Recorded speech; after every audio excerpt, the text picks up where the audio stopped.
Hey, what is up guys? It is your boy Speed here, and today we're going to be going over 5 lanes that are very strong in 7.28A. Yeah, 7.28A. I mean, I guess they're probably pretty good in 7.28 as well, but yeah, this is A. So if you're excited for this video, smash the like button, subscribe, and let's get into it. So yeah, these lanes are, I haven't actually played all of them, but obviously I've been watching a lot of pro matches, a lot of pro pubs, I've been playing a lot of pubs, and I've gotten a feel for what heroes I think are good and what heroes can work well together. So some of this is going to be theory. I'll let you know if I've tried any of the lanes out or if I've actually seen them in game and how you should execute on them. But yeah, nonetheless, go get your game leap sub right now in the description down below and let's get into it. Alright, so the first lane combines 2 heroes that I think are powerful. Now, Magnus did get a little bit nerfed, but Wraith King right now is just unstoppable. This hero is incredible. Even though its crit got reduced by 10% at all levels, frankly, it's really not that big of a deal. It's just not. It matters, but not enough to make the hero significantly worse. Now, why Magnus Wraith King? It sounds like a weird lane, right? It's like, Magnus Wraith King, won't you get stomped? Yeah, you could if they pick Timbersaw. You're probably gonna feed. So when you pick this lane, you wanna make sure that they're not gonna just run you over. Now you might be saying, oh, but Speed, any lane will run us over. Well, no, not necessarily. Because you're in the safe lane and Wraith King has a stun, you can skewer people under tower quite consistently. It's really not that hard. I mean, I guess you need a decent Magnus player, but if they're stunned and like, how could you miss, And so there's that. The next thing I like about it is obviously Empower Wraith King is cool, especially with the fact that you can guarantee your crit. You can initiate with an empowered crit. It does a lot of damage. Also, you jungle very quickly. There's no denying that, right? You jungle quickly as is. With Empower, it's even better. And the final thing I like, going into the fact that Wraith King is a jungler, is the fact that Magnus is a support that tends to want to be very greedy. This is a hero that either wants a Glimmer Cape or a Blink to help himself initiate. You can initiate with Skewer, it is a thing. You'll see No Tail running around with like 1,000 net worth on support Magnus, but even though it got nerfed, I think the fact that Wraith King can give Magnus a lane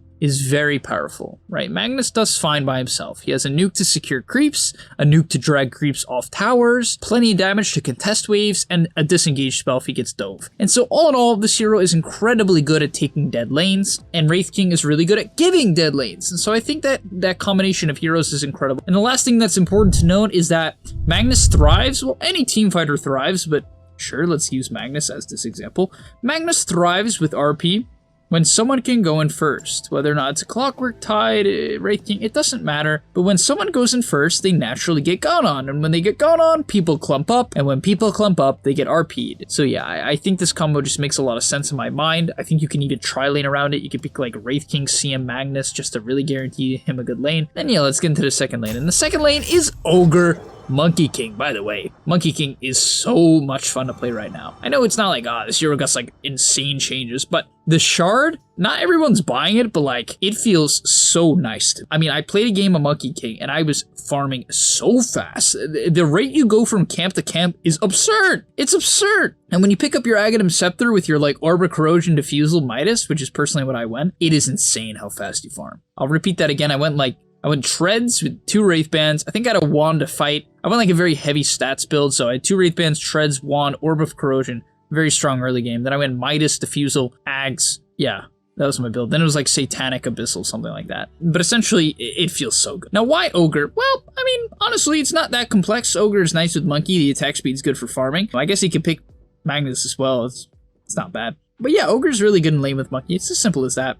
Once Monkey gets a couple levels, has like 2 points in his W or 2 points in his E if you think it's a good lane, you can just kill people, right? So that's the main thing to note. Even if you pick Ogre Monkey and you're like, this lane's not that good, right? They have like Viper Dazzle, something like that. And you're like, okay, we can't actually go in. Well, it's fine. Ogre can play defensive, he can focus on pulling, Monkey King maxes his W and farms afterwards, like just dodges the lane.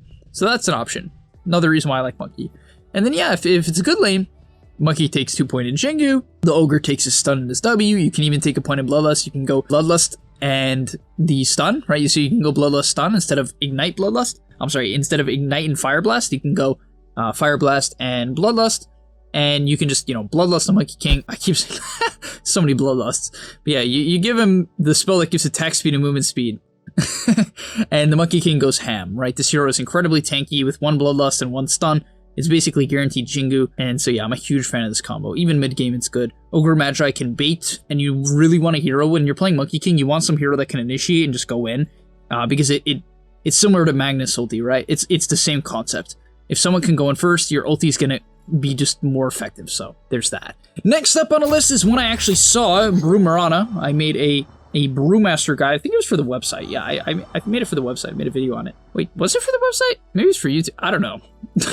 So many videos, I can't even keep them straight. Nonetheless, the reason why I like this lane is because Brew is a hero that just doesn't like trading at level 1. It's just so underwhelming. It's so underwhelming. Especially considering the fact that he can get counterpicked really hard by heroes like Slark and Ursa and Monkey King. You really want a hero that can help you dodge the lane. Well, you might be saying, how does Mirana do that? Well, she arrows the range creep. So if you do pick this lane, make sure your Mirana arrows the range creep. What it does is it naturally puts your lane favor. It allows you to shove the lane forward. If they go on you, you have a range creep. They don't. It's good. It shoves the lane in. And Mirana's really the best hero at doing this, right? Is to kill the range creep. On top of that, this combination is incredible team fight in the mid game. Starfall plus Thunderclap plus Cinderbrew is just like 900 AoE damage, if not more. And then you combine your ultimate. It's really, really nice team fight. Also, you have the synergy where anytime Brew ultis, in fact, in the guide that I made, we saw Brew ulti, you throw them up in the air, then you obviously lined up the arrow, or you just hurl boulder. It's a 2-second stun. Either one, you hurl boulder, or you throw them up in the air with the Wind Panda Tornado. You throw them down, or when they're stunned, you arrow, and it's just such a free kill. It's incredibly good. It's insanely good at kiting out a lot of the top meta carries right now. It's really good at kiting Wraith King. Like, this lane's good against Wraith King. It's a solid lane against Monkey, just because you're dodging the lane against Monkey. You can get a lot of magical damage and even take points in Drunken Brawler to defend yourself. And so yeah, I'm a huge fan of this lane. It's incredibly good at team fight. It's a very reliable lane that just doesn't lose against almost any matchups. And so yeah, I'm a huge fan. Next up on the list, we have Shadow Demon and Alch. And I know, it's like, what? Shadow Demon and Alch? I do not see the synergy. Well, in lane, I mean, okay, you actually do have kill potential. It's not easy to kill in dual lanes. It's possible. You'd be surprised. You would genuinely be surprised how much kill potential this lane actually has. When you're both level 3, it's not bad. You want to be 1-1-1 on Alch and 1-0-2 on Shadow Demon, right? 1 point disruption, 2 point poison. And then the reason why you want to go 1-1-1 on Alch is because acid scales not that great. Scales, I mean, you still want to max it at some point, but it doesn't scale incredibly well. Even the E doesn't scale that well on Alch. It's like, obviously you want to max it at some point, but you don't need it early on to get a lot of gold. It's just unnecessary. However, the stun got buffed a lot. The mana cost is only 90 at level 1. Very easy to use. It's not a problem. Just buy a Clarity or a Mango. And yeah, you disrupt. You pull out your bottle while they're disrupted. It's obviously going to charge up. You stun when they're in the acid spray, and then the Shadow Demon illusions do a ton of damage because of the minus armor from acid spray, as well as the fact that the person's stunned. And honestly, that's not even the main reason why I like this lane. Like, that's not bad. Honestly, the combo's pretty solid. It is. Now, if the lane's bad, here's what you do. Like, you feel like you can't pull off that combo. Maybe they have a dispel and it's not going to do anything, right? What do? You just stack camps, right? Once Alch hits level like 3, level 5, he can just straight up leave. And Shadow Demon is the stack king. Shadow Poison and like Wave of Terror are just, these are the type of spells you want for stacks. Shadow Demon loves doing it, and if you're good enough in Shadow Demon, you can stack like 4 camps if you can use the illusions. I have no clue. I don't know how to do it. But you can do it. If you guys want to figure that out, by all means. But the amount of farm you can get on Alch right now is insane. This hero's doing very well. I think Acid Spray feels good. Value Point in Bottle Concoction feels good to me as well. So yeah, I like this lane. And last, but certainly not least, we have Nightstalker and Puck. Nightstalker's doing well right now. The hero's at like a 54% win rate. I played with one today. He dominated, so I guess maybe I'm a little bit biased, recency bias or whatever that's called. This hero seems to be strong. And why Puck, you might be asking? Why do you want to lane with Puck? Well, Nightstalker doesn't really kill anyone in lane. The hero's underwhelming until he's level, until it's nighttime at minute 5. But one thing I will say is that what I like about this lane, it's kind of like the Wraith King Magnus lane, where Nightstalker, he wants a lot of XP early on, right? So Puck can zone. Puck's good at trading, so he can zone at the 4. I mean the 5. He's the 4. Puck's the 4, right? The Puck can zone at the 5 pretty effectively. Give Nightstalker a solo lane. Nightstalker does well in solo lanes. Good armor, good regen. He's chilling. Range creep secure.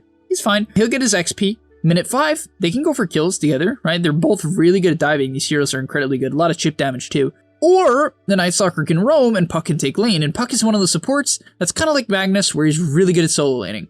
You're going to notice a trend between the heroes that can solo lane. Usually they have nukes, long-range nukes that can drag waves, disengage so that they don't instantly die. Puck is obviously good at that. no shocker. Or the other way is if they have units, like unit heroes are good at this as well, such as Chen and Enchantress, but Puck is good at it. And so, yeah, you kind of just give Puck the lane at some point, and you can roam, you can go gank mid and not feel bad about it because your Puck's farming, right? You're spreading out the resources, and, you know, you're going to have this level 3 Puck, and it's like, what does Puck do ganking, right? Like, what is this guy going to do? Cast Orb and, like, do a bit of damage with silence? It's underwhelming. But you can have this level 5 Night Stalker with Phase Boots and an Urn, you know, hidden up mid. Probably not Phase Boots Urn at minute 5, you know what I mean? But, like, maybe, like, minute 7, right? You don't have to obviously leave at minute 5. It's not some requirement, but yeah, there's that. Also, Dream Coil with Night Stalker, I mean, it's not like crazy good, but Night Stalker does so much damage with his ulti, so being able to coil people when they're pushing a tower and then Night Stalker ulti in is really good at setting up fights. You're always going to have the vision advantage. You can basically trap people under tower and just silence them, and they're screwed. But alright, thank you guys for watching. I hope you enjoyed this video. If you have any lanes you want to share with the community, drop them in the comment section down below, and I hope to see you in the next one.